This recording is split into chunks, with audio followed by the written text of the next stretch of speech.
السلام عليكم ورحمة الله وبركاته. إن الحمد لله نحمده ونستعينه ونستغفره ونتوب إليه ونعوذ بالله من شرور أنفسنا ومن سيئات أعمالنا.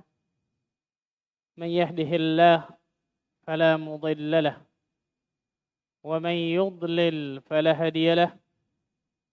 أشهد أن لا إله إلا الله وحده لا شريك له وأشهد أن محمدا عبده ورسوله صلوات الله وسلامه عليه نبينا وحبيبنا محمد صلى الله عليه وعلى آله وصحبه وسلم. قال الله تعالى في كتابه الكريم: يا أيها الذين آمنوا اتقوا الله حق تقاته ولا تموتن إلا وأنتم مسلمون. أما بعد. Ikhwani wa akhwati fiddin, rahimani wa rahimakumullah. Saudara-saudariku sekalian, teman-teman sekalian, Bapak Ibu sekalian yang semoga Allah tabaraka wa taala selalu memberikan keberkahan pada kehidupan antum semua. Alhamdulillah, kita bersyukur kepada Allah tabaraka wa taala atas segala limpahan karunia dan nikmat yang Allah berikan kepada kita semua. Sehingga pada kesempatan yang berbahagia ini, Allah tabaraka wa taala masih terus melimpahkan berbagai macam nikmat dan karunia-Nya kepada diri kita semua, sehingga kita dapat duduk hadir di tempat terbaik di atas muka bumi ini, yaitu fi baitin min buyutillah, di salah satu rumah dari rumah-rumah Allah tabaraka wa taala ini. Tidak lain tidak bukan untuk meningkatkan keimanan kita, meningkatkan ketakwaan kita kepada Allah Jalla wa Ala, dan semoga duduknya kita di sini bisa bernilai pahala yang berlipat ganda dalam pandangan Allah tabaraka wa taala. Ikhwan, Allahumma amin.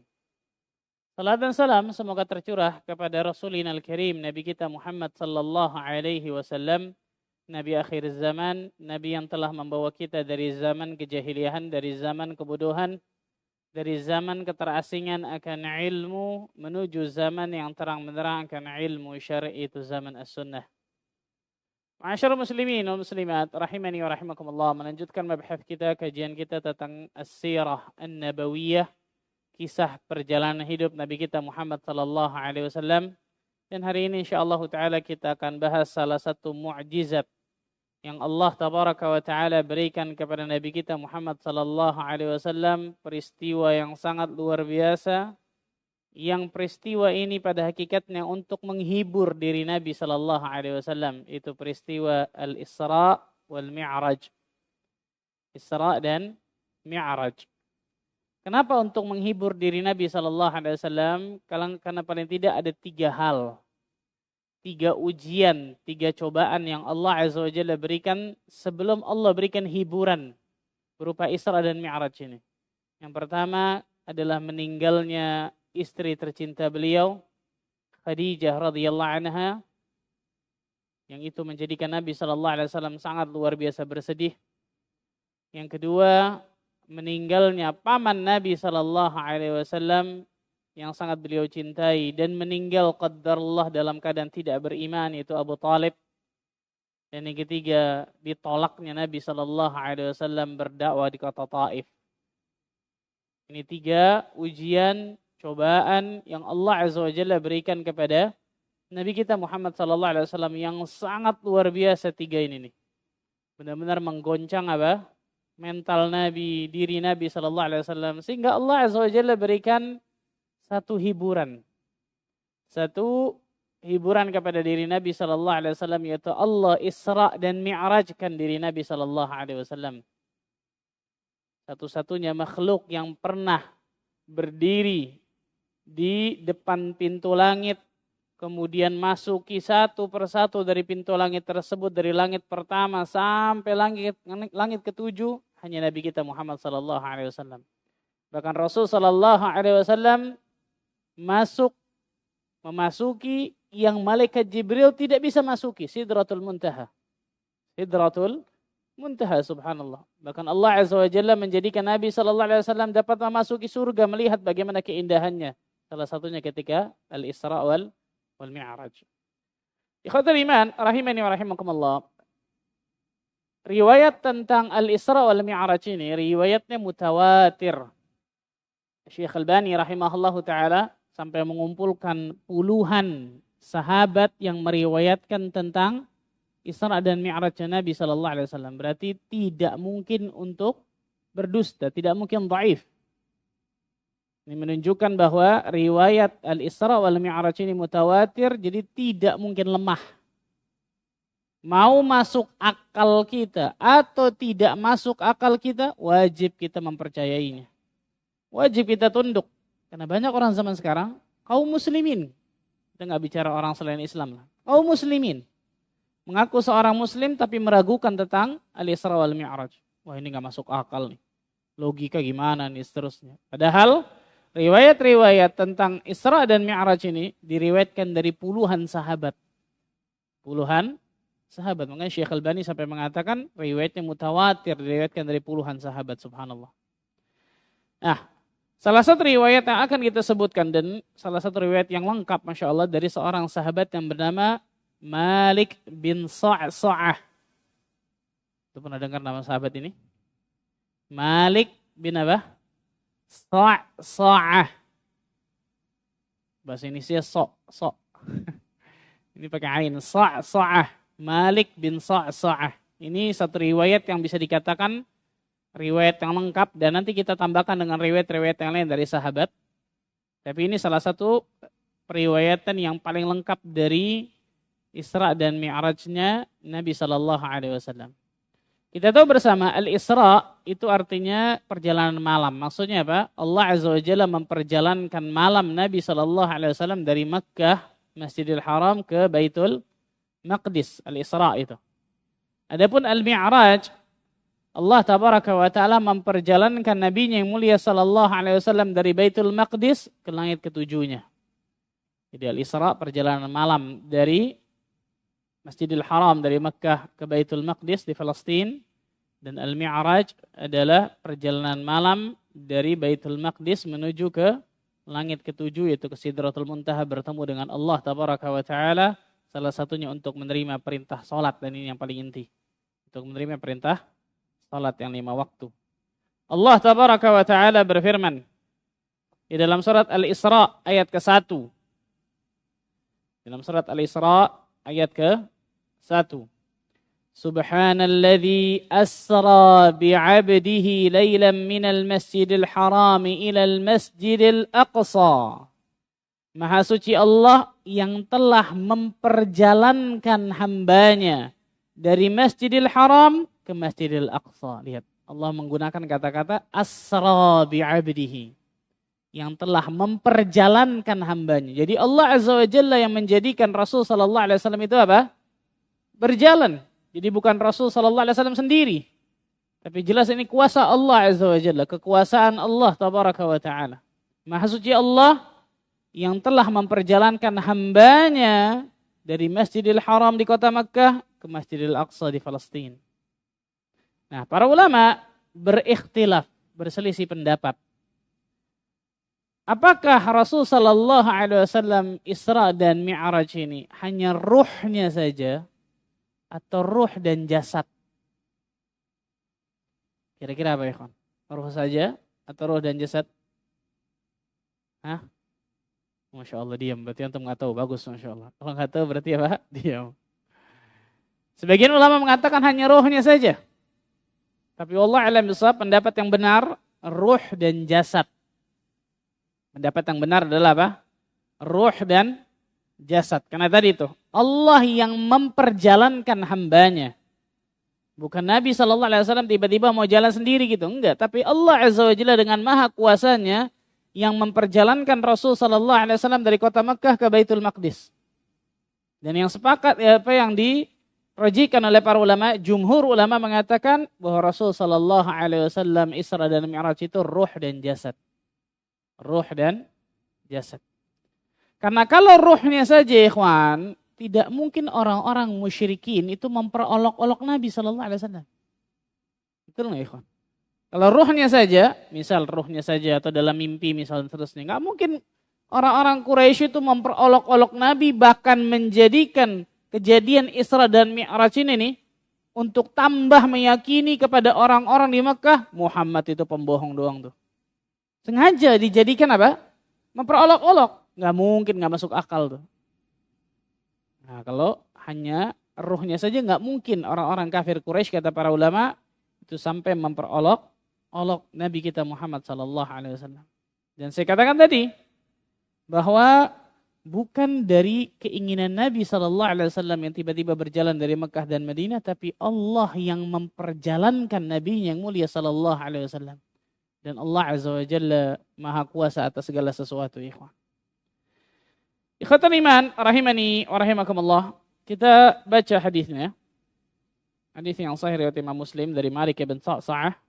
Nabi sallallahu alaihi wasallam bersabda, "Baina ana 'indal baiti, baina an-na'im wal yaqdhah, rajulan baina rajulaini." Ketika aku berada di sisi Ka'bah, riwayat yang mengatakan ketika Nabi sallallahu alaihi wasallam berada di Al-Hijr. Kita kenal dengan Hijr Ismail. Antara tidur dan bangun. Antara tidur dan bangun. Ini Rasulullah SAW antara tidur dan bangun. Beliau menyebutkan dzakara ya'ni rajulan baina rajulaini. Ada seorang laki-laki di antara dua laki-laki, artinya malaikat di sini maksudnya, yang mendatangi Nabi sallallahu alaihi wasallam. Kemudian malaikat tersebut kata Nabi, fa utitu bi tasnin min dhahabin mul'an wa hikmatan wa iman. Lalu dibawakan kepada diriku bejana dari emas yang dipenuhi dengan hikmah dan iman. Jadi malaikat ini, dua malaikat ini nih, datang dengan bejana dari emas. Bejana tersebut dipenuhi dengan hikmah dan juga iman, kata Nabi SAW. Untuk apa? Fasyuqqa minan nahri ila maraqil batn. Lalu dua malaikat tersebut membelah dadaku. Maraqil batn ini sampai sini nih. Dekat perut. Jadi dari dada sampai apa? Dekat perut. Dan para sahabat mengatakan ketika Rasul sallallahu alaihi wasallam membuka bajunya, kami melihat bekas dari apa? Bekas dari orang yang dibelah dadanya tersebut, dari dadanya sampai maraqil batn. Maraqil batn ini sampai dekat perut, atas perut. Nabi SAW menyebutkan bahwa malaikat tersebut membawa bejana dari emas dipenuhi hikmah dan iman. Lalu malaikat tersebut membelah dadaku dari dada sampai bawah perut. Sampai bawah perut. Kemudian apa? Tsumma ghusilal batn bima'i zamzam. Kemudian dicucilah dengan air Zamzam. Tsumma muli'a hikmatan wa iman. Kemudian dimasuki dengan, setelah dicuci hati tersebut, kemudian dimasuki dengan apa? Hikmah dan juga iman. Berarti dari pendapat yang lebih rajih, ini kedua kalinya Rasul sallallahu alaihi wasallam dia apa? Dibelah dadanya untuk dibersihkan. Yang pertama, sebelum Nabi sallallahu alaihi wasallam menerima wahyu ketika masih kecil, betul ya? Ketika di Halimah As-Sa'diyah. Yang kedua, ketika Nabi sallallahu alaihi wasallam ingin berjumpa dengan Allah tabaraka wa taala di peristiwa Isra dan Mi'raj. Ini ada hikmahnya nih, ikhwan. Ini ada hikmahnya terutama ketika Isra dan Mi'raj ini. Apa hikmahnya? Sebelum Rasul sallallahu alaihi wasallam di Isra dan Mi'rajkan oleh Allah untuk berjumpa dengan Allah di Sidratul Muntaha, Allah azza wa jalla perintahkan dua malaikat untuk mencuci hati Nabi sallallahu alaihi wasallam dengan air Zamzam, dimasuki kemudian hikmah dan iman. Ini pelajaran besar kata para ulama nih. Bahwa para ulama menyebutkan ketika seseorang hendak berjumpa dengan Allah tabaraka wa taala, maka hendaklah dengan hati yang bersih dan suci. Ketika seseorang beribadah contoh kepada Allah, kemudian dalam hatinya ada selain Allah, Allah enggak akan terima ibadah itu. Betul ya? Ketika ibadah ada riya, ingin dipuji orang, ingin disanjung orang, ingin dilihat orang. Ada sum'ah, ingin amalannya didengar orang. Ada ujub, bangga akan dirinya. Ada kibr, meremehkan orang, menolak kebenaran. Ada hasad dalam hati orang tersebut. Ini ibadahnya enggak berguna nih, subhanallah. Ibadahnya tidak bermanfaat. Maka siapapun dari manusia yang ingin bertemu Allah azza wa jalla di dalam beribadah kepada Allah, melakukan ketaatan kepada Allah, yang paling pertama dia harus lakukan bersihkan hatinya terlebih dahulu, ya kawan. Bersihkan hatinya terlebih dahulu. Salah satunya adalah ketika nuntut ilmu seperti ini. Makanya para ulama mengatakan apa? Al-ilmu jauharun latif la yasluhu illa lil qalbin nadhif. ilmu agama ini seperti permata yang indah. Berlian yang sangat bagus, sangat mahal. Dan permata atau berlian ini tidak akan pernah pas, nggak akan pernah cocok kecuali di tempat yang bagus pula. Berarti hatinya harus apa? Harus bersih pula. Kalau kita nuntut ilmu agama, tapi kita tidak berusaha membersihkan hati kita, hati-hati, jangan-jangan ilmu yang tidak bermanfaat yang akan kita temukan, kita dapatkan. Maka ketika kita ingin mendapatkan berbagai macam keutamaan dari Allah Azza wa Jalla, dari ilmu yang bermanfaat, dari ibadah, dari amal saleh, mendekatkan diri kita kepada Allah, yang paling pertama kita harus lakukan adalah membersihkan hati kita terlebih dahulu. Ya. Nabi SAW sebelum berjumpa dengan Allah Azza wa Jalla di Sidratul Muntaha, Allah Azza wa Jalla perintahkan malaikatnya untuk membersihkan hati Nabi. Padahal sudah dibersihkan dulu ketika kecil loh. Betul ya? Tapi Rasul SAW dibersihkan lagi untuk benar-benar memastikan dari hati Nabi SAW ketika berjumpa dengan Allah sangat bersih dan suci. Ini hikmah besar ya.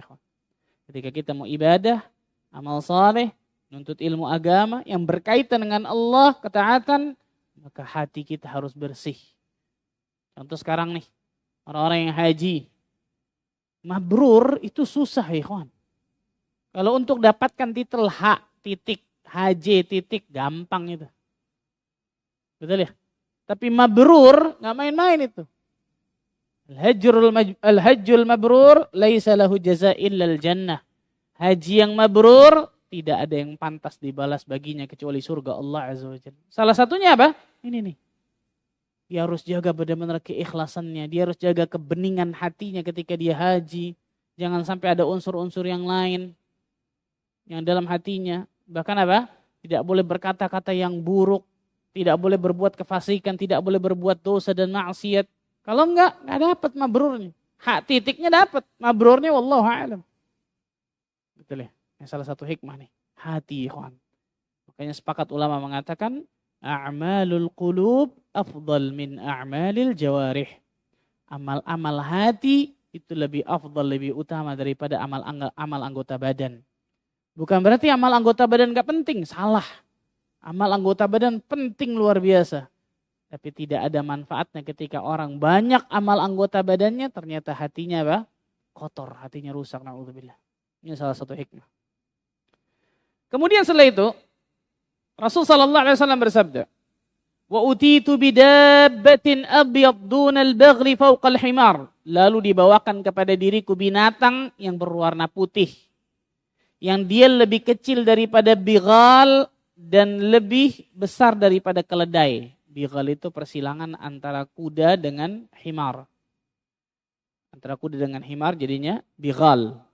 Nah, Rasul SAW didatangkan hewan berwarna putih lebih kecil daripada bighal, persilangan antara kuda dan keledai, lebih besar daripada keledai. Namanya apa? Namanya apa? Al-buraq. Namanya Al-buraq.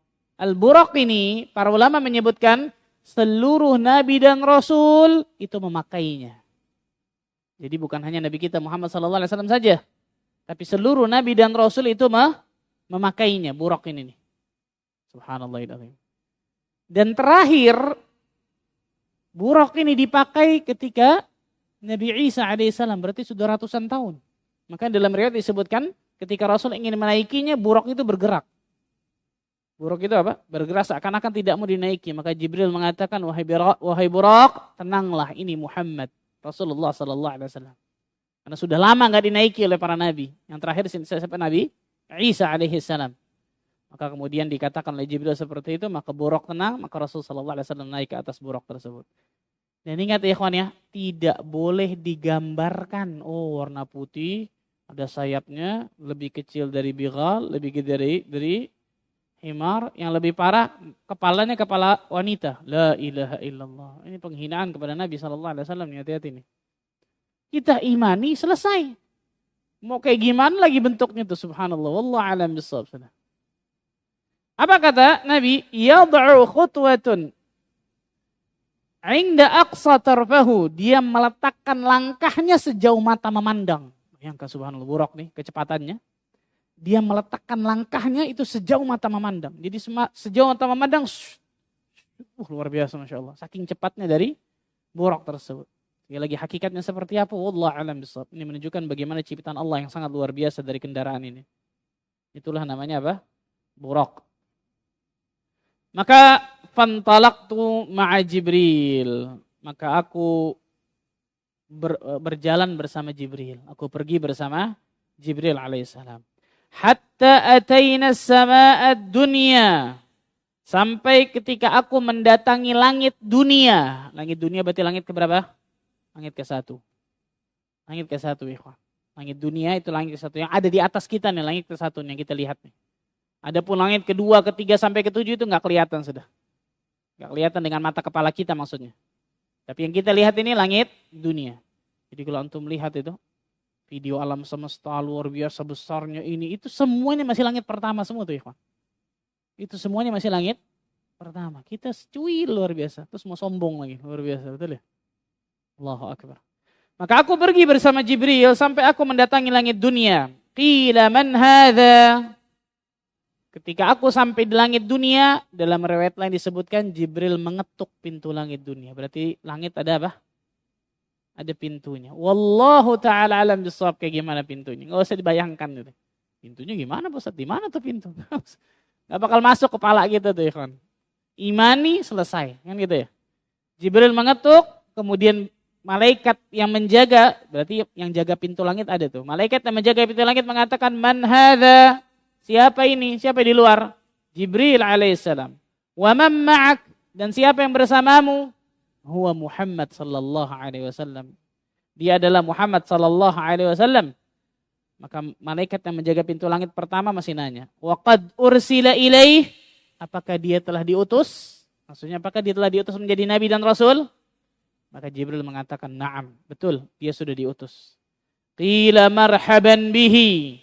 Maka malaikat penjaga langit dunia tadi itu mengatakan selamat datang. Wa ni'mal maji'u ja'a, sebaik-baik orang telah datang hari ini. Manusia terbaik betul ya. Rasul sallallahu alaihi wasallam bayangkan. Fa ni'mal maji'u ja'a. Sebaik-baik manusia telah datang hari ini nih. Itu Rasul kita, Nabi kita Muhammad sallallahu alaihi wasallam. Maka kemudian di langit pertama Rasul sallallahu alaihi wasallam bertemu dengan Abul Bashar. Siapa Abul Bashar? Siapa Abul Bashar? Abul Bashar, apa artinya? Bapak dari manusia. Siapa? Nabi Adam alaihissalam. Nabi Adam alaihissalam. Langit pertama ketika dibukakan oleh malaikat tersebut, maka Rasul dan Jibril bertemu dengan Nabi Adam alaihissalam. Bertemu dengan Nabi Adam alaihissalam. Maka Rasul sallallahu alaihi wasallam kemudian masuk, datang bertemu dengan Nabi Adam, disambut oleh Nabi Adam. Dalam riwayat disebutkan Jibril mengatakan, hadza abuk, ini adalah ayahmu, ucapkan salam kepadanya. Lalu aku mengucapkan salam kepada Adam alaihissalam. Nabi SAW menceritakan ketika bertemu dengan Nabi Adam. Falamma fataha alaina as-samaa'a ad-dunya fa idza rajulun qa'idun 'ala yaminihi aswidah wa 'ala yasari aswidah. Ketika aku dibukakan pintu langit pertama, ternyata ada seseorang yang sedang duduk, di sebelah kanannya ada sekelompok besar dan di sebelah kirinya ada sekelompok besar. Jadi ruh-ruh nih. Sebelah kanan ruh banyak, sebelah kiri juga ruh nih banyak. Kemudian apa? Idza nadhara qibala yaminihi dhahika. Orang itu kalau menoleh ke kanan, dia tertawa, tersenyum. Wa idza nadhara qibala yasarihi baka. Tapi orang itu kalau menoleh ke kiri, dia menangis. Dia menangis. Faqal marhaban bin nabiyyi salih bibni salih. Dia adalah Nabi Adam alaihissalam, kemudian menyambutku. Selamat datang wahai Nabi yang saleh. Anak yang saleh, karena anak keturunan Nabi Adam, betul ya, yang paling saleh bahkan subhanallah. Selamat datang wahai Nabi yang saleh dan anak yang saleh. Qultu li Jibril, man hadha? Maka aku bertanya kepada Jibril, siapa ini? Hadha Adam, ini adalah Nabi Adam alaihissalam. Wa hadhihi al-aswidah an yaminihi wa shimalihi nasamu banihi. Adapun sekelompok yang di kanan kirinya tadi, roh-roh yang ada di kanan dan juga kirinya tadi, itu adalah keturunannya. Itu adalah ruh-ruh keturunan anak Adam, keturunan Adam maksudnya. Fa ahlul yamin minhum ahlul jannah. Yang sebelah kanan tadi itu, ruh yang sebelah kanan itu penghuni surga. Makanya ketika Nabi Adam ngelihat ke kanan apa? Senyum, tertawa. Dan ruh yang ada di sebelah kiri itu adalah penghuni apa? Neraka. Karena itu ketika Nabi Adam ngelihat ke kiri, beliau menangis. Beliau menangis. Subhanallah. Nah, pertemuan Rasul sallallahu alaihi wasallam dengan Nabi Adam di langit pertama ini kata para ulama, penggambaran jelas bahwa Nabi Adam itu manusia pertama. Penggambaran jelas bahwa Nabi Adam itu manusia pertama. Ia adalah ayah, bapak dari semua manusia termasuk seluruh para nabi dan rasul. Termasuk seluruh para nabi dan rasul. Dan Nabi Adam bertemu dengan putra keturunan yang paling terbaiknya, yaitu Nabi kita Muhammad SAW, manusia terbaik yang ada di atas muka bumi ini, bahkan pemimpinnya nabi dan rasul, pemimpinnya manusia. Makanya Nabi Adam mengatakan marhaban bin nabiyyi salih wa ibnis salih. Selamat datang wahai nabi yang saleh dan anak keturunan yang saleh. Anak keturunan yang saleh. Dalam hadis yang lain, marhaban wa ahlan bibni ni'mal ibnu anta. Selamat datang wahai anakku, engkau adalah sebaik-baik anak keturunanku. Engkau adalah sebaik-baik apa? Anak keturunanku, subhanallah. Kemudian tadi peristiwa, ya Allah.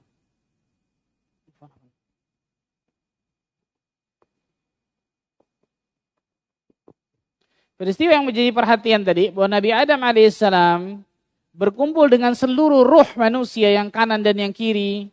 Kemudian apa? Ketika ngelihat ke kanan beliau tertawa, tersenyum. Ketika ngelihat kiri kemudian beliau menangis. Di antaranya disebutkan para ulama bahwa senyuman beliau itu ekspresi kebahagiaan. Kita ngelihat kanan, ahlul jannah, penghuni surga nih, roh-roh penghuni surga. Sedang tangis beliau menunjukkan wujud kasih sayang beliau terhadap anak keturunannya. Allahu Akbar. Ya pasti ya. Kalau kita dapatkan anak keturunan kita yang baik, yang saleh, kita juga pasti akan apa? Senang luar biasa. Tapi kalau kita dapatkan anak keturunan yang ternyata na'udzubillah buruk, kita akan sedih. Sebagian ulama mengatakan bahwa Nabi Adam alaihissalam ketika menangis melihat ke kiri karena beliau merasa bersalah lantaran dirinya diturunkan ke bumi sehingga manusia berhadapan dengan ujian. Nabi Adam alaihissalam, Allahu Akbar. Karena itu ketika di padang mahsyar nantinya, wa hal akhrajakum minal jannah illa khati'atu abikum Adam lastu bi sahibi dzalik. Nabi Adam mengatakan kepada orang-orang ketika orang datang kepadanya untuk minta syafaat, Nabi Adam mengatakan, bukankah yang mengeluarkan kalian dari surga adalah kesalahan dari ayah kalian ini? Nabi Adam maksudnya. Maka aku tidak layak memberikan syafaat kepada kalian. Maka mereka datang lagi kan tuh. Nabi Ibrahim, ke Nabi Musa, Nabi Isa, sampai ke Nabi Muhammad SAW. Syafa'atul uzma hanya dimiliki oleh Nabi kita Muhammad SAW. Nah, di langit pertama ini, Rasul SAW juga melihat 3 sungai. Melihat tiga sungai. Dalam sebuah hadis yang diriwayatkan Bukhari dalam kitab At-Tauhid, fa idza huwa fis sama'id dunya binahraini yattaridan. Ternyata di langit dunia ada 2 sungai yang mengalir. Bayangkan. Ini yang saya katakan tadi, kalau antum masukkan ke kepala antum gak bakal nyambung nih. Di langit ada sungai, gimana ceritanya, subhanallah, betul ya? Imani selesai sudah. Tinggal imani selesai. Ternyata kata Nabi di atas ini, Bukhari bayangkan loh riwayatnya. Di langit dunia ada 2 sungai yang mengalir. Nabi SAW bertanya kepada Jibril, ma hadzanin naharan ya Jibril? 2 sungai apa ini wahai Jibril? Di sungai pertama ini 2 sungai apa ini? Hadzan Nil wal Furat unsuruhuma. 2 sungai ini adalah sungai Nil dan sungai Efrat. Sungai Nil dan sungai apa? Efrat. Thumma madha bihi fis sama'. Kemudian Jibril terus membawa ke langit yang lain. Fa idza huwa binaharin akhar alaihi qasrun min lu'lu' wa zabarjat. Maka tiba-tiba ada sungai lain yang di atasnya ada istana dari mutiara dan juga intan. Kemudian Nabi SAW memukulkan tangannya ke sungai tersebut, tiba-tiba baunya seperti apa? Wangi azfar. Wangi wangian yang sangat luar biasa wanginya. Maka Jibril bertanya, "Ma hadza Jibril? Ini apa nih? Kalau ini sungai apa ini wahai Jibril?" "Hadza al-kautsar alladzi khabba'a laka rabbuk." Ini adalah al-kautsar. Al-kautsar apa? Telaga Nabi SAW. Jadi al-kautsar ini sungai yang ada di surga. Intinya ada di surga, muaranya ada di surga. Kemudian mengalir sampai ke mahsyar. Yang mahsyar itu namanya telaga al-kautsar. Telaga yang dipersiapkan untuk siapa? Nabi SAW. Semua Nabi dan Rasul punya telaga, punya haud. Dan telaga Nabi namanya telaga al-kautsar. Yang paling besar, paling banyak orang meminumnya, paling manis, paling luar biasa. Itu telaga al-kautsar. Makanya Jibril mengatakan ini adalah al-kautsar yang sengaja disimpan oleh Rabbmu untukmu, wahai Muhammad. Hadis ini sahih dari Imam Bukhari. Subhanallah. Nah ini disebutkan oleh para ulama tentang masalah. Nah, dalam perjalanan yang pertama ini Rasul SAW melihat 3 sungai. Yang pertama dan yang kedua Nil dan juga Furat. Yang kedua, yang nanti 2 sungai ini juga akan beliau lihat nanti di langit ke-7 juga ini. Beliau akan lihat juga nanti. Dan yang satu lagi adalah Al-Kautsar. Selesai langit pertama. Maka Jibril datang lagi, fantalaqtu ma'a Jibril. Maka aku jalan lagi pergi lagi dengan Jibril ke langit kedua. Ketika sampai di langit kedua, maka ditanyakan kepada Jibril alaihissalam. Datang lagi tuh pintu langit, betul ya. Jadi setiap langit itu ada pintunya tuh. Langit pertama, langit kedua, langit ketiga dan seterusnya. Maka penjaga pintu langit kedua bertanya, "Man anta, siapa engkau?" "Ana Jibril." "Wa man ma'ak?" Siapa yang bersamamu? "Muhammad sallallahu alaihi wasallam." "Wa qad ursila ilaih?" Apakah dia sudah diutus? "Na'am." "Marhaban bihi fa ni'mal maji'u jaa'a fa fataha." Selamat datang. Sebaik-baik orang telah tiba hari ini, maka dibukakan pintu langit kedua. Ketika masuk ke langit kedua, Nabi SAW bertemu dengan sepupunya. 2 nabi yang sangat saleh. Siapa itu? Nabi Isa dan Nabi Yahya. Nabi Isa yang diangkat oleh Allah Azza wa Jalla, nanti akan turun di akhir zaman. Dan Nabi Yahya. Di dalam sebuah hadis, "Falamma hasaltu idza Yahya wa Isa." Ketika aku memasuki pintu langit kedua tersebut, ternyata ada Yahya dan Isa. Wa huma ibna al-khalah. Keduanya adalah saudara sepupuku dari perempuan. Dan panjang pembahasan masalah ini. Qal hadza Yahya wa Isa fasallim alaihima. Maka Jibril mengatakan, wahai Nabi SAW, ini Yahya dan Isa. Ucapkan salam kepada mereka berdua. Maka aku ucapkan salam kepada mereka berdua. Kemudian mereka membalasnya, kemudian mereka mengatakan, "Marhaban bi akhi salih wan nabiy salih." Selamat datang saudara yang saleh. Lihat, saudara yang saleh dan nabi yang saleh. Beda sama Nabi Adam tadi ya. Kalau Nabi Adam tadi apa? Selamat datang nabi yang saleh dan anak keturunan yang saleh. Kalau ini, selamat datang wahai nabi yang saleh dan saudara yang saleh. Dan saudara yang saleh. Maka kedua nabi yang bersaudara tersebut kemudian apa? Bertemu dengan Nabi SAW. Dalam riwayat lain disebutkan bahwa pertemuan itu hanya terjadi dengan Nabi Isa saja. Jadi ada 2 riwayat.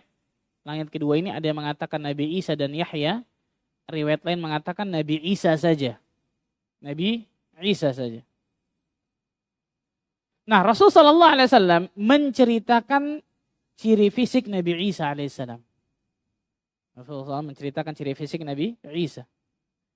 Lailata usriya bi laqitu Musa. Ketika aku di-mi'rajkan ke atas langit, aku bertemu dengan Nabi Musa. Kemudian aku menyebutkan tentang sifat-sifatnya. Nanti kita akan sebutkan di langit ke-6 nanti Nabi Musa nih. Kemudian apa? Wa laqitu Isa. Kemudian aku juga bertemu dengan Nabi Isa. Langit kedua nih. Fana'atahu. Kemudian beliau mensifati. Beliau berkata Rab'ah. Rab'ah itu sedang, tidak tinggi, tidak terlalu tinggi dan tidak terlalu pendek. Itu Rab'ah. Nabi Isa alaihissalam perawakannya, ciri fisiknya yang pertama Rab'ah. Tidak terlalu tinggi dan tidak terlalu pendek. Ahmar, merah. Warnanya apa? Merah. Sebagian ulama mengatakan saking putihnya dari kulit Nabi Isa alaihissalam itu sampai merona merah gitu. Ka'annama kharaja min dimas, yakni al-hammam. seakan-akan beliau baru keluar dari pemandian. Seakan-akan beliau baru keluar dari pemandian. Kenapa disebut seperti itu? Karena dalam hadis yang lain Rasul menyebutkan idza ta'ta'a ra'sahu qatar. Apabila beliau menundukkan kepalanya maka menetes air tuh. Dari Nabi Isa alaihissalam nih, ketika beliau menundukkan kepalanya, menetes air. Wa idza rafa'ahu tahaddara minhu jumanun kallu'lu'. Apabila beliau mengangkat kepalanya, maka air itu bercucuran seperti mutiara. Maka seakan-akan seperti seseorang yang baru keluar dari apa? Dari kamar mandi, dari pemandian. Subhanallah, Allahu akbar. Dalam riwayat yang lain disebutkan wa ra'aitu Isa rajulan marbu'an. Aku bertemu melihat Nabi Isa alaihissalam, dia adalah orang yang marbu'an. Tadi rab'ah, marbu' sama, tidak terlalu tinggi, tidak terlalu pendek.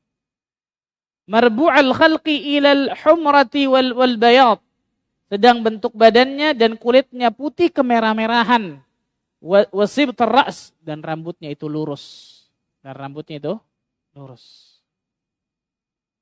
Kemudian Rasulullah SAW juga mensifati Nabi Isa sedang salat di Masjidil Aqsa.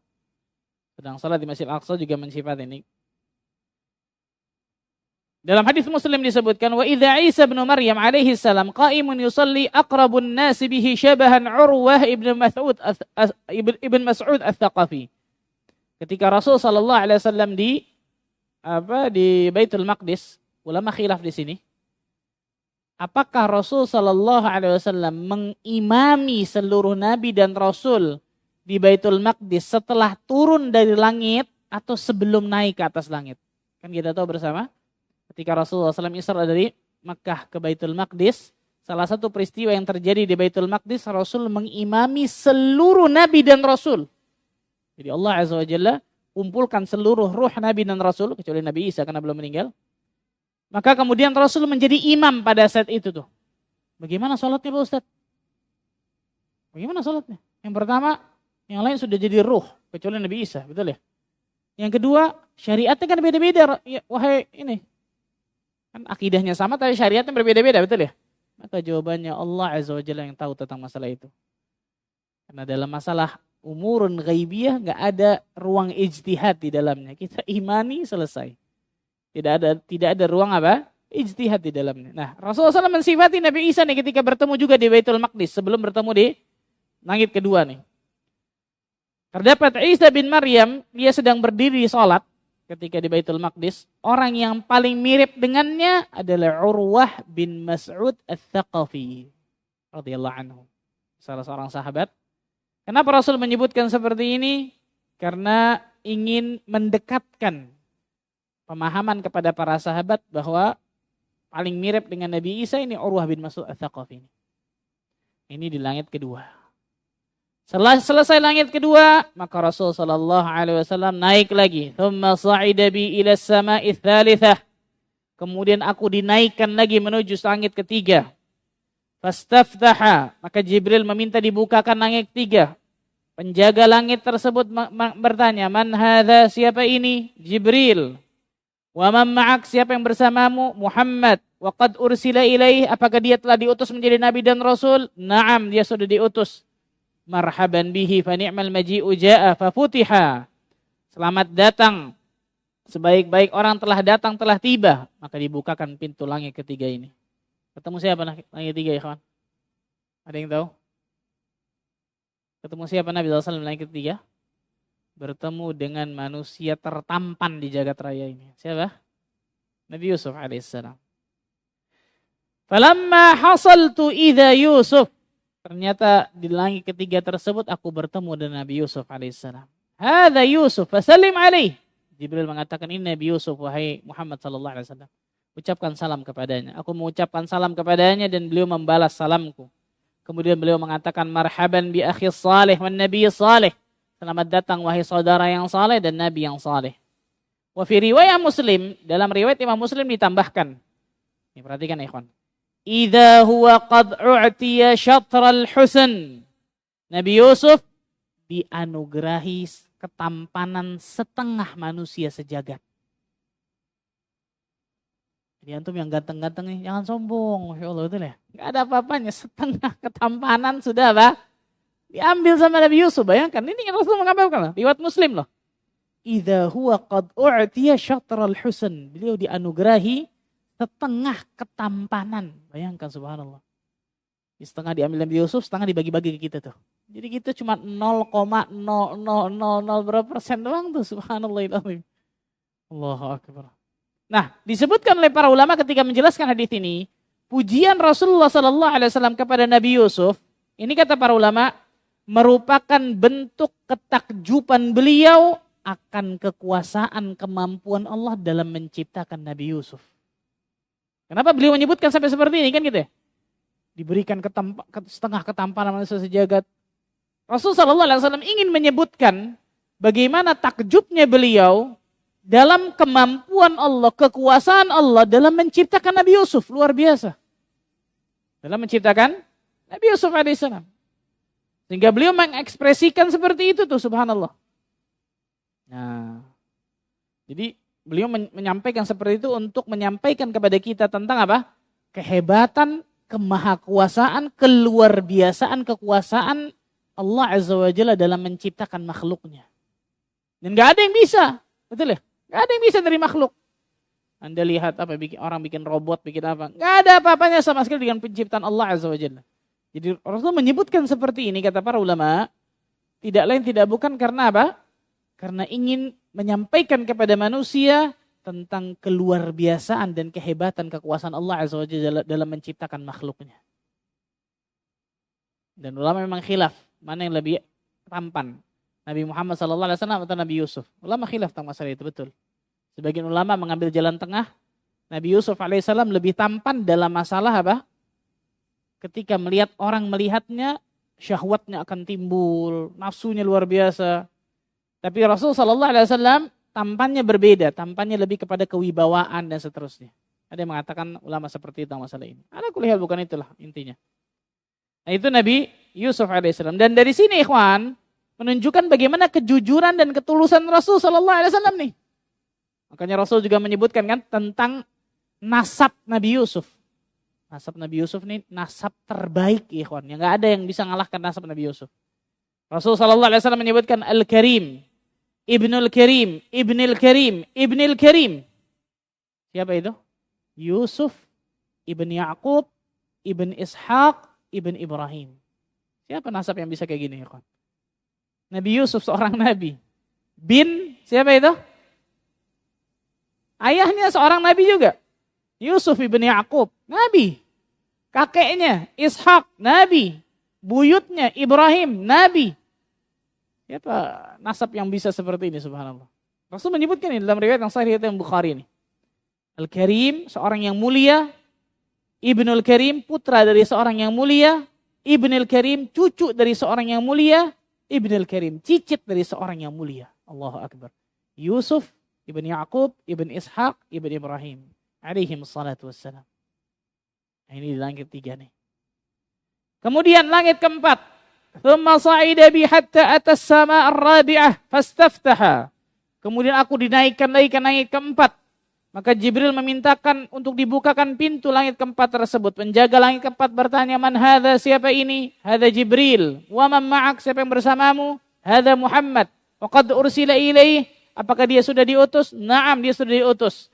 Marhaban bihi fa ni'mal maji'u ja'a. Selamat datang, sebaik-baik orang telah tiba hari ini. Fa futiha, kemudian dibukakan pintu langit keempat tersebut. Falamma hasaltu ila Idris. Maka di langit keempat Rasul sallallahu alaihi wasallam bertemu dengan Nabi Idris alaihi salam. Saya ulang tadi, langit pertama bertemu siapa? Nabi Adam. Langit kedua bertemu siapa? Nabi Isa dan Yahya. Sebagian orang mengatakan Nabi Isa. Langit ketiga bertemu siapa? Nabi Yusuf. Langit keempat bertemu Nabi Idris alaihissalam. Hada Idris, fasallim alaih. Ini adalah Nabi Idris. Maka ucapkan salam kepadanya. Fasallamtu alaih, maka aku ucapkan salam kepadanya. Dia menjawab salamku. Maka Nabi Idris menyambutku. Marhaban bi akhi salih wa nabi salih. Selamat datang wahai saudara yang saleh dan nabi yang saleh. Dalam riwayat disebutkan Rasul sallallahu alaihi wasallam membacakan firman Allah dalam surat Maryam ayat ke-57.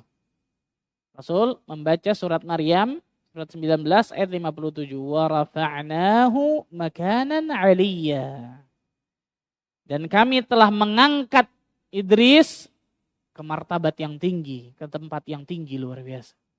Tempat yang tinggi maksudnya apa? Di langit keempat ini, subhanallah. Dan sedikit sekali kabar yang datang kepada kita tentang Nabi Idris dan seterusnya dengan pertemuan ini, ikhwan. Intinya adalah Rasulullah SAW bertemu dengan Nabi Idris alaihissalam di langit keempat ini. Di langit kelima, naik lagi Rasulullah. Thumma sa'ida bi hatta atas sama al-khamisah fastaftaha. Kemudian aku dinaikkan lagi ke langit kelima. Jibril meminta dibukakan pintu langit kelima. Penjaga pintu bertanya, man hadha, siapa ini Jibril? Wa ma ma'ak, siapa yang bersamamu Muhammad? Wa qad ursila ilaihi, apakah dia sudah diutus? Na'am. Marhaban bihi fa ni'mal maji'u ja'a, selamat datang, sebaik-baik orang telah tiba. Falamma hasaltu fa idza huwa Harun. Maka di lain kelima Rasul sallallahu alaihi wasallam bertemu dengan saudaranya Nabi Musa, Nabi Harun alaihi salam. Nabi Harun alaihi salam, subhanallahil azim. Nah, di lain kelima ini Nabi berjumpa dengan saudara Nabi Musa alaihi salam. Pertemuan dengan Nabi Harun ini kata para ulama merupakan bentuk pemuliaan juga terhadap Nabi Musa. Kehadiran Nabi Harun memberikan kegembiraan yang luar biasa bagi Nabi Musa. Karena Harun bukan hanya seorang saudara, tapi ia merupakan hadiah dan rahmat kepada Nabi Musa. Sebagaimana Allah berfirman dalam surat Maryam ayat ke-53, wa wahabna lahu min rahmatina akhahu Haruna nabiyya. Dan kami telah menganugerahkan kepadanya sebagai rahmat kami, yaitu saudaranya Harun sebagai seorang nabi. Dan ini permohonan Nabi Musa sebenarnya. Permohonan Nabi Musa untuk berdakwah kepada Fir'aun ditemani dengan Nabi Harun alaihissalam. Allah berfirman itu dalam surat Thaha. Surah 20 ayat 36 dan 37. Qala qad utita su'laka ya Musa wa laqad mananna 'alaika marratan ukhra. Allah berfirman sesungguhnya telah diperkenankan permintaanmu wahai Musa. Permintaan apa? Agar berdakwah kepada Fir'aun dengan Nabi Musa alaihissalam. Dan sesungguhnya kami telah memberikan nikmat kepadamu pada tempat yang lain, itu pada kali yang lain. Jadi Nabi Harun alaihissalam ini saudara Nabi Musa dan juga yang membantu Nabi Musa untuk berdakwah kepada Fir'aun. Karena dalam riwayat disebutkan Nabi Musa ketika berkata-kata ada kata-katanya yang kurang jelas. Maka Nabi Harun alaihissalam Allah utus bersama Nabi Musa untuk mendakwahkan Fir'aun. Untuk mendakwakan Fir'aun. Faqula lahu qawlan layyinan la'allahu yatadhakkaru aw yakhsha. Maka kalian berdua ucapkanlah ucapan yang baik, yang lembut kepada Fir'aun. Mudah-mudahan dia takut atau dia ingat. Allahu Akbar. Ini Fir'aun ya ikhwan. Taghut nih Fir'aun yang mengatakan ana rabbukumul a'la, aku adalah Tuhan yang maha tinggi. Tapi lihat bagaimana Allah menyuruh Nabi Musa dan Nabi Harun untuk berdakwah secara lemah lembut kepada Fir'aun. Apalagi yang di bawah Fir'aun. Betul ya? Nah, kita sering ketika berdakwah sering galak-galak nih ikhwan, subhanallah. Padahal ternyata apa? Hukum asal dari dakwah al-lin, ar-rifq, lemah lembut, kasih sayang dan seterusnya. Itu langit kelima. Di langit keenam. Di langit kelima selesai. Langit keenam. Nah, langit keenam dan langit ketujuh ada khilaf di kalangan ulama. Sebagian ulama mengatakan di langit keenam Rasul bertemu dengan Nabi Musa, di langit ketujuh Rasul bertemu dengan Nabi Ibrahim alaihissalam. Ada yang mengatakan sebaliknya. Di langit keenam Rasul bertemu dengan Nabi Ibrahim, di langit ketujuh Rasul bertemu dengan Nabi Musa. Karena ada sebagian redaksi sahabat yang meriwayatkan agak terbalik. Tapi Allah alam bisawab, pendapat jumhur ulama mengatakan di langit keenam Rasul bertemu dengan Nabi Musa alaihissalam. Kemudian di langit ketujuh Rasul bertemu dengan Nabi Ibrahim alaihissalam. Dalam riwayat ini disebutkan, "Tsumma sa'ida bi hatta atas sama as-sadisah." Maka aku dinaikkan lagi ke langit ke-6. Sampai ketika langit ke-6, Jibril meminta dibukakan langit ke-6. Kemudian penjaga langit bertanya, "Man hadza, siapa ini?" Jibril. "Wa man ma'ak, siapa yang bersamamu?" Muhammad. "Wa qad ursila ilaih, apakah dia sudah diutus?" "Na'am." "Marhaban bihi fa ni'mal maji." Selamat datang. Orang terbaik telah datang. Fa idza hasaltu fa idza hiya Musa, fa idza huwa Musa. Ternyata di langit ke-6 aku bertemu dengan Nabi Musa alaihissalam. Ini riwayat ini nih. Wahai Rasulullah SAW, ini Nabi Musa alaihissalam. Ini Nabi Musa alaihissalam. Fasallim alaih, ucapkan salam kepadanya. Maka Rasul mengucapkan salam kepada Nabi Musa. Nabi Musa membalas ucapan salam Nabi SAW. Kemudian Nabi Musa mengatakan, marhaban bi akhi salih wan nabi salih. Selamat datang wahai Nabi yang saleh dan saudara yang saleh. Falamma tajawaztu baka. Maka ketika aku melewati Nabi Musa menangis. Ketika aku sudah lewatnya, udah ketemu, lewat, Nabi Musa menangis. Qila lahu ma yubkik. Maka aku bertanya kepada Nabi Musa alaihissalam, apa yang membuatmu menangis wahai Musa? Apa yang membuatmu menangis? Qal abki li'anna ghulaman ma bu'itha ba'di yadkhulul jannah min ummatihi aktsaru mimman yadkhuluha min ummati. Aku menangis karena pemuda yang diutus setelahku ini nih, maksudnya Nabi Muhammad SAW, umatnya yang masuk surga itu lebih banyak dibandingkan umatku yang masuki surga. Di sini jangan dipahami Nabi Musa hasad sama Nabi Muhammad ya, hati-hati nih. Banyak orang salah loh di sini. Nabi Musa alaihissalam manusia saleh luar biasa.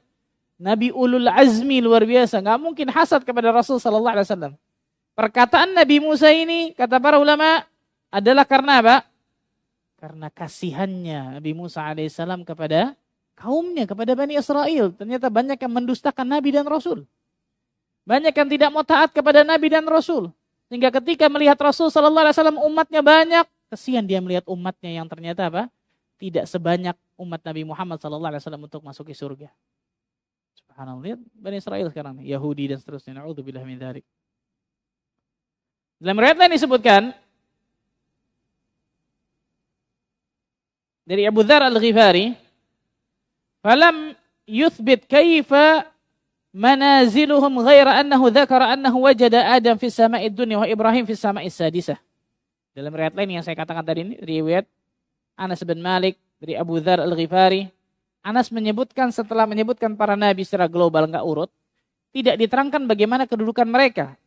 Hanya saja disebutkan Adam berada di langit dunia, langit pertama, dan Ibrahim di langit ke-6. Nah ini yang saya katakan ada khilaf nih. Ada yang mengatakan langit ke-6 Nabi Musa, ada yang mengatakan langit ke-6 apa? Nabi Ibrahim alaihissalam.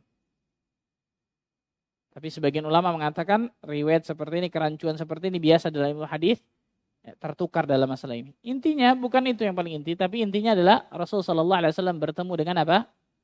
Bertemu dengan banyak para nabi, subhanallah.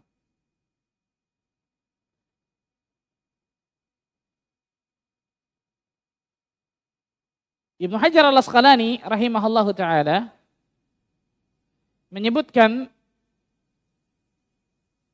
wa yadhharu li anna Musa alaihi salam asyara ila ma an'ama Allah bihi ala nabiyina alaihi wassalatu wassalam min istimral al-quwwah al-kuhuliyah. Menurutku Nabi Musa alaihi salam mengarahkan pembicaraan pada nikmat Allah kepada Nabi sallallahu alaihi wasallam berupa langgengnya kebugaran fisik manusia di usia 30 sampai 50 tahun. Karena Rasulullah SAW mensifati tentang fisiknya Nabi Musa alaihissalam luar biasa. Kelihatan orang yang fisiknya bugar kuat. Nabi Musa alaihissalam pernah mukul orang dan ceritanya kita tahu bersama, betul ya? Sekali pukul meninggal orang itu. Antum yang latihan-latihan mana? Muay Thai ulama mana? Saya mau tanya, sekali pukul bisa meninggal enggak orang? Ini sekali pukul Nabi Musa, mukul orang jatuh meninggal. Menunjukkan bagaimana saking kuatnya Nabi Musa alaihissalam. Nah, Ibnu Hajar menyebutkan ini nih. Walaupun beliau sampai usia sepuh, kondisi fisik beliau itu tidak jompo. Kondisi fisik Nabi Musa itu enggak jompo. Tidak mengalami kemunduran kebugaran fisik. Dalam sebuah peristiwa yang diriwayatkan oleh Anas, ada seseorang datang ke Madinah. Ketika ia Nabi memancing Abu Bakar, ia sebut Nabi SAW pemuda Abu Bakar dan seterusnya. Jadi bukan hanya Nabi Musa yang enggak jompo usianya, tapi juga Nabi kita Muhammad SAW ketika sudah tua, badannya juga tidak berkurang. Ya, ciri fisik Nabi Musa disebutkan oleh Nabi SAW. Laqitu Musa, aku bertemu dengan Nabi Musa. Fa idza rajulun hasibtuhu muttarib. Aku melihat Nabi Musa alaihissalam pria yang tidak gemuk. Rijal ra's, rambutnya rijal itu apa ya? Ikal kali ya, antara keriting dan lurus. Ka'annahu min rijali syanu'ah. Ia terlihat gagah dan seperti laki-laki syanu'ah. Jadi laki-laki suku syanu'ah itu dikenal oleh para sahabat. Oh, yang seperti ini nih. Jadi untuk menunjukkan bagaimana apa? Permisalan agar mudah dipahami oleh para sahabat. Dalam riwayat lain, ra'aitu lailata usriya bi Musa rajulan Adam tuwalan ja'da. Di malam aku dimi'rajkan, aku bertemu dengan Nabi Musa. Seorang laki-laki yang berkulit sawo matang, berperawakan tinggi dan rambutnya ikal. Ka'annahu min rijali syanu'ah. Beliau seperti laki-laki dari suku Syanu'ah. Laki-laki dari suku Syanu'ah. Jadi ciri fisik beliau ini memang disebutkan juga oleh Allah Azza wa Jalla dalam Al-Quran. Yang kuat luar biasa. Allah sebutkan dalam surah Al-Qasas. Ayat ke-26. Inna khaira man ista'jartal qawiyul amin. Sesungguhnya orang yang paling baik yang engkau ambil untuk bekerja pada kita ialah orang yang kuat lagi dipercaya. Amin, amanah. Kuat kemudian dipercaya, amanah.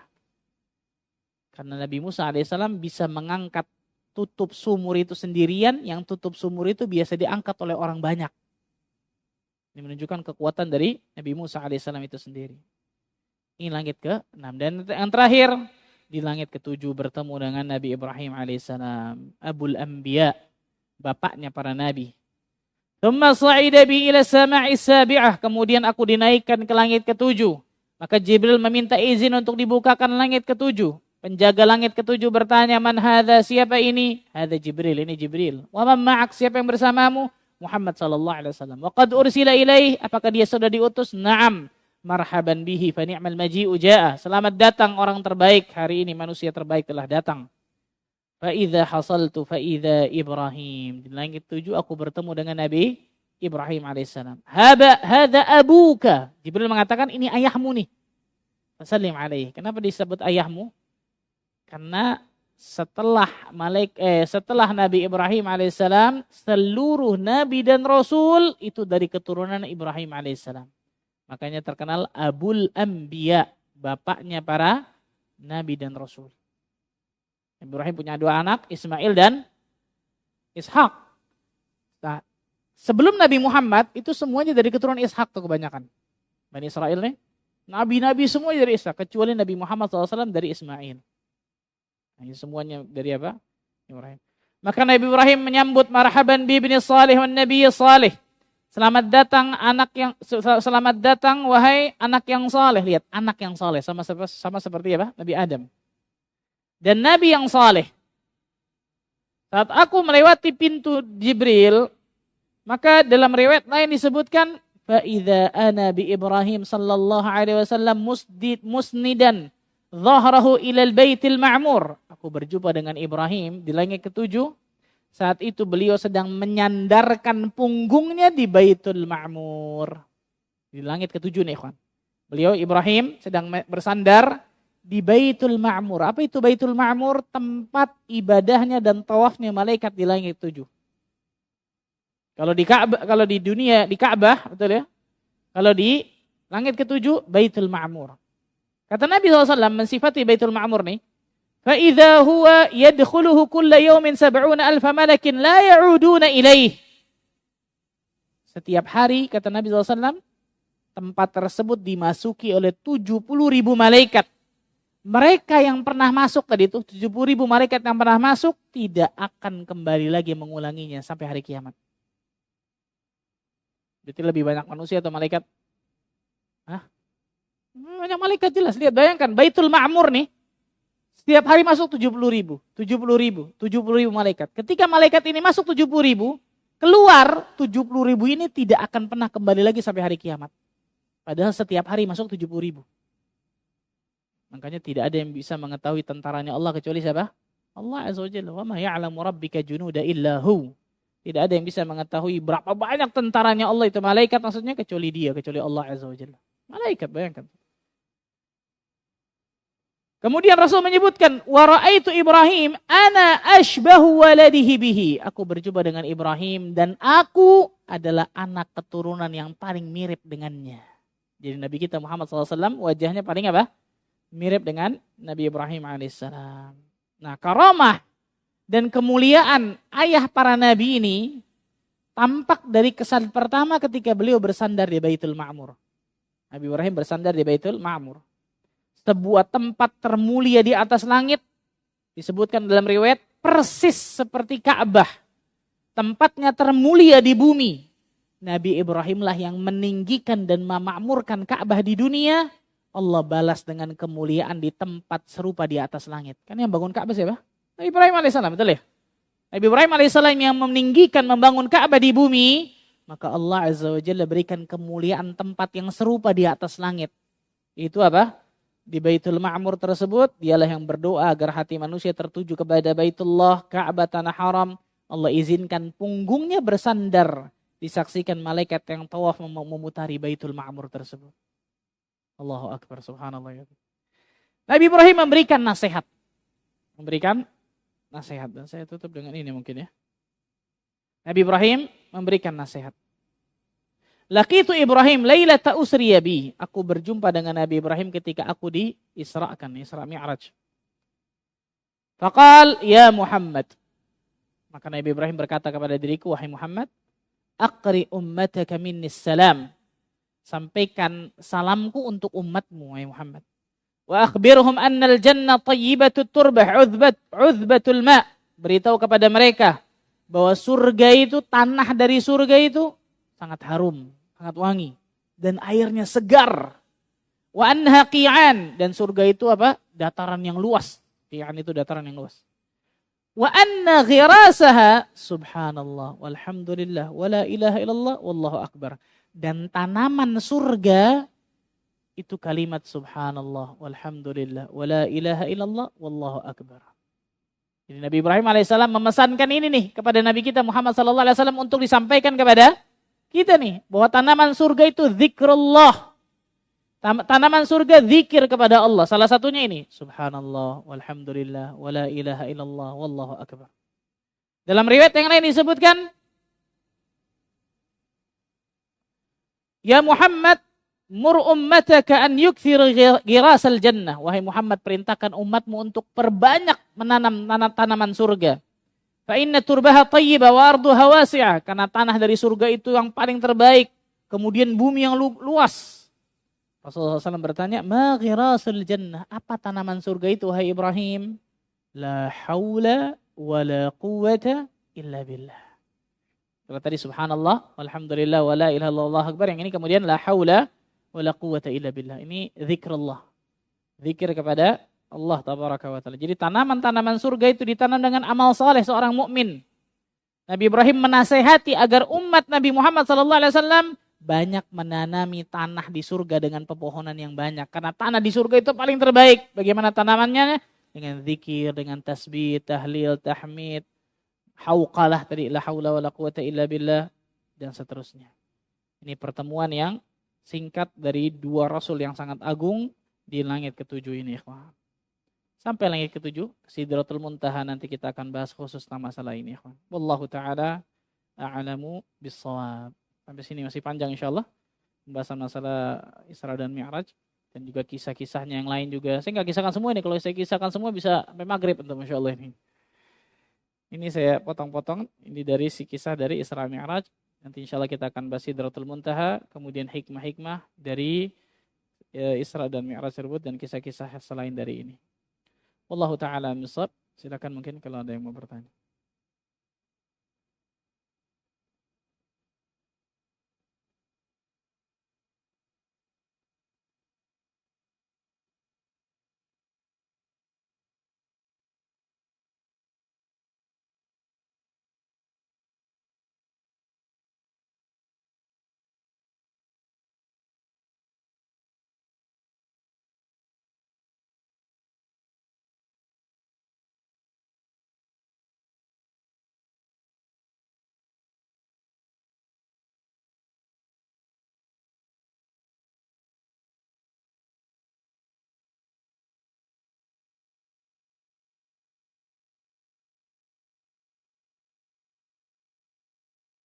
Yang tanya? Ada kertas mungkin dari belakang biasanya. Dari akhwat.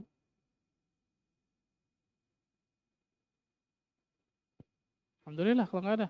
Sudah pada paham berarti Masya Allah. Hah? Saya ulang tadi. Langit pertama bertemu siapa? Adam alaihissalam. Langit kedua bertemu siapa? Isa dan Yahya alaihi wassalam. Langit ketiga bertemu siapa? Nabi Yusuf alaihissalam yang dianugerahi setengah ketampanan manusia jagab. Langit keempat bertemu siapa? Nabi Idris. Langit kelima Nabi Harun. Langit keenam Nabi Musa. Langit ketujuh bertemu Nabi Ibrahim alaihissalam.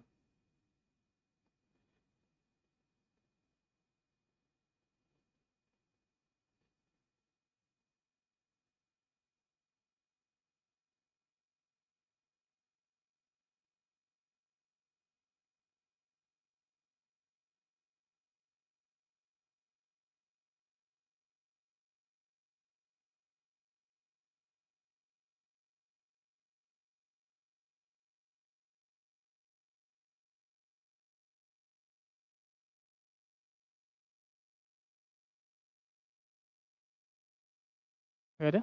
Dari belakang juga gak ada pertanyaan, Pak?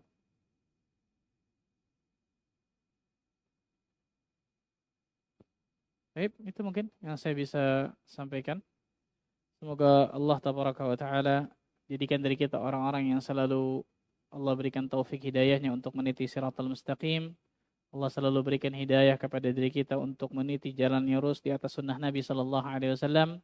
Sehingga dengan itu Allah tabaraka wa ta'ala selalu bimbing langkah kehidupan kita menuju ke siratal mustaqim, dan Allah azza wa jalla wafatkan diri kita semua dalam keadaan husnul khatimah. Yang terakhir ya ikhwan, saya ingin mengajak kepada antum semua, kita masih berada di 10 hari terbaik di atas muka bumi ini. Hanya tinggal sedikit, subhanallah. Hanya tinggal sebentar, maka manfaatkan 10 hari ini dengan iman dan amal saleh. Manfaatkan 10 hari ini dengan ketakwaan kepada Allah. Azamkan setelah 10 hari ini dosa-dosa kita harus diampuni oleh Allah azza wa jalla. Perbanyak istighfar, perbanyak taubat, perbanyak baca Quran, perbanyak zikir, perbanyak amal saleh, tingkatkan takwa kita kepada Allah azza wa jalla. Semoga setelah 10 ini, 10 hari awal bulan Dzulhijjah ini, Allah azza wa jalla ampuni dosa-dosa kita dan memberikan berbagai macam pahala yang besar kepada diri kita. Barakallahu fikum. Itu mungkin yang saya bisa sampaikan. Subhanakallah bihamdika asyhadu an la ilaha illa anta astaghfiruka wa atubu ilaik. Wassalamualaikum warahmatullahi wabarakatuh.